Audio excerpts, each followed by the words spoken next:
Tuhan menciptakan atau diciptakan? Ini adalah pertanyaan yang kritis, pertanyaan yang sangat menyentak. Mungkin sebagian orang membaca pertanyaan ini mungkin geram. Kok ada Tuhan diciptakan?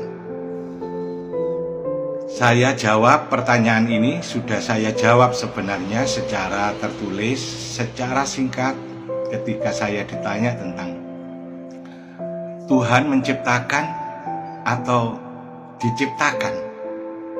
Jawaban saya adalah tergantung sampai kita di mana. Jadi Tuhan itu pencipta atau Tuhan itu diciptakan. Itu tergantung sampai kita di mana. Ada fakta yang harus kita akui bahwa kebanyakan Tuhan yang kita sebut dengan berbagai macam nama itu, kebanyakan orang adalah Tuhan ciptaan. Jadi yang paling banyak dari yang disebut Tuhan itu sesungguhnya adalah Tuhan ciptaan. Jadi di sini perlu dijelaskan bahwa memang benar pertanyaan ini tidak ngaco. Ini bukan pertanyaan yang salah. Saya menilai ini adalah pertanyaan yang kritis. Semoga kita tidak sakit hati dengan pertanyaan ini. Mula-mula Tuhan itu adalah ciptaan. Jadi kita mengenal Tuhan itu diciptakan. Kita didoktrin bahwa ada yang namanya penguasa, yaitu Tuhan yang kuasa di dalam hidup manusia. Karena manusia mengalami kehidupan nyatanya manusia tidak kuasa, maka dikenalkan ada yang maha kuasa. Ada penguasa semesta namanya Tuhan, entah apapun sebutannya. Nah, Tuhan yang kita terima saat itu adalah Tuhan yang diciptakan. Siapa pencipta Tuhan? Yang menciptakan Tuhan adalah orang yang mendoktrin kita tentang adanya Tuhan. Lalu maka terciptalah Tuhan di dalam pikiran kita, terciptalah Tuhan di dalam keyakinan kita. Jadi ini memang benar-benar tidak salah. Tuhan seperti ini adalah Tuhan ciptaan, bukan Tuhan sang pencipta. Kawan dalam dada semuanya, selanjutnya Tuhan sang pencipta. Tuhan sang pencipta itu adalah Tuhan yang kita kenal melalui diri kita sendiri. Jadi kalau kita ini mengenal Tuhan melalui diri kita sendiri, melalui penyaksian kita sendiri, bukan didoktrin dari luar, bukan orang lain yang memberitahu kita, tetapi kita benar-benar mengenal Tuhan melalui diri kita sendiri.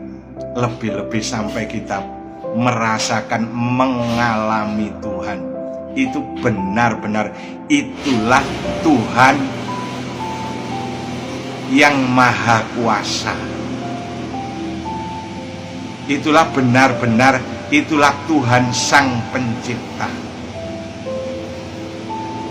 Nah, kemudian apakah harus bahwa semua orang yang bersaksi itu harus benar-benar menyaksikan Tuhan dari dirinya sendiri, mengalami Tuhan dari dirinya sendiri, sampai kepada pengenalan Tuhan yang sejati?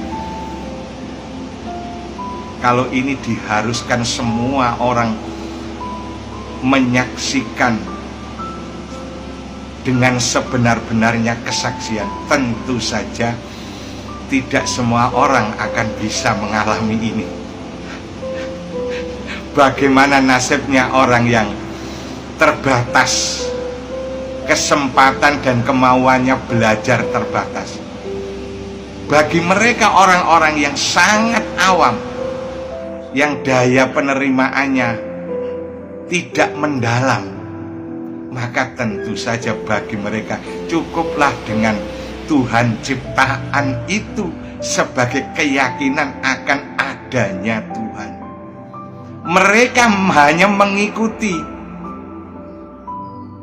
Semoga saja mereka benar-benar dapat belajar.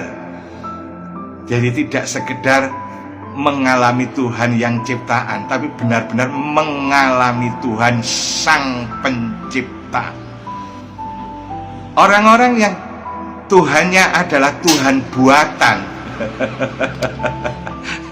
istilahnya jadi lebih ekstrim, Tuhan buatan, Tuhan yang ciptaan. Dengan orang-orang yang Tuhannya adalah Sang Pencipta, pasti kualitasnya berbeda. Orang yang tahu sungguhan, hanya yang tahu katanya, pastilah tidak sama. Oleh sebab itu, imannya orang-orang awam ini masih sangat rentan.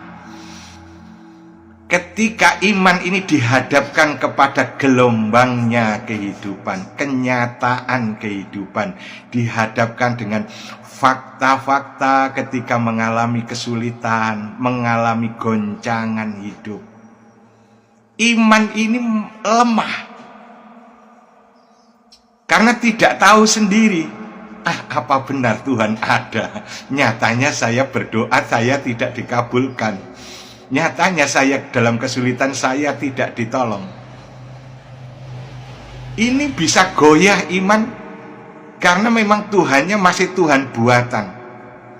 Tapi bagi mereka yang sudah mengalami Tuhan, menyaksikan Tuhan dengan kesaksian dirinya sendiri, mengenal Tuhan dengan sebenar-benarnya pengenalan, maka dia akan melihat segalanya ini adalah kenyataan Tuhan sendiri. Jadi tidak ada keraguan apapun, tidak ada kecemasan, kekhawatiran, tidak goyah imannya ketika menghadapi gelombang kehidupan apapun yang dialaminya. Jadi penting ini disampaikan supaya kita benar-benar memahami bahwa ada waktu bagi kita yang masih mempercayai bahwa Tuhan itu ada, tapi kepercayaan kita masih ikut-ikutan apa katanya. Masih ada kesempatan di dunia ini. Kita harus benar-benar mengenal Tuhan Sang Pencipta, mengenal dari diri kita sendiri. Saya sampaikan kabarnya bahwa kalau kita benar-benar mengenal Tuhan dari diri kita sendiri, iman kita menjadi kuat dan hidup kita terjamin dalam segala keadaan. Kita mengalami Tuhan sehingga kita hidup di dalam sukacita. Jadi Tuhan bukan katanya, tetapi Tuhan adalah kenyataannya yang kita alami di dalam kehidupan kita sehari-hari. Semoga video singkat ini manfaat dan barokah. Alhamdulillahirabbil alamin.